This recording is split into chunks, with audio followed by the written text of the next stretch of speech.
পুজোর আগে হাওড়ায় বিসর্জনের ঘাট পরিদর্শনে পুরকর্তারা হাওড়া পুরসভার মুখ্য প্রশাসকের নেতৃত্বে এই ঘাট পরিদর্শন করা হয়। সামনে পুজো আর কয়েকটা দিনের অপেক্ষা এবং তার আগে ঘাট পরিদর্শন প্রশাসনের তরফ থেকে হাওড়ার পুরকর্তারা তারা ঘাট পরিদর্শনে গিয়েছেন এবং সেই ছবি আপনারা দেখতে পাচ্ছেন।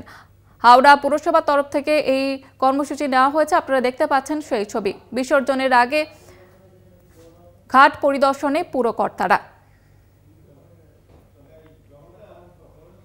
আমাদের সঙ্গে রয়েছেন প্রতিনিধি জগন্নাথ সামন্ত। জগন্নাথ, পুরকর্তারা আজকে ঘাট পরিদর্শনে ঠিক কোন কোন বিষয়গুলি তারা নজর রেখেছেন?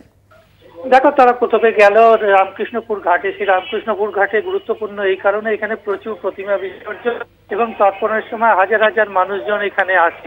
ঘাটে মূলত যেটা দেখলো, ঘাট ঠিকঠাক আছে কিনা, ঘাটের সিঁড়ি এবং ঘাটের যে যাবতীয় আশেপাশে জিনিসপত্র রাখার যে জায়গাগুলো সেগুলো সঠিকভাবে কোথায় করা হবে সেই জিনিসগুলো দেখলেন এবং বাসের ব্যারিকেড দিয়ে ঘাটগুলোকে ঘিরে দেওয়া হবে যাতে কোনো ঘটনা না ঘটে, দুর্ঘটনা না ঘটে, সেইটা নজর রাখা হবে।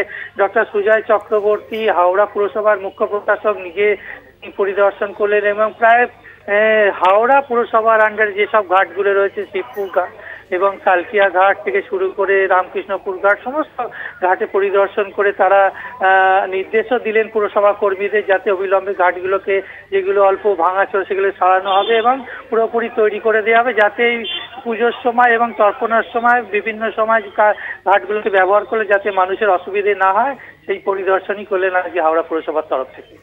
ধন্যবাদ জানাবো জগন্নাথ। আমাদের সঙ্গে ছিলেন প্রতিনিধি জগন্নাথ সামন্ত।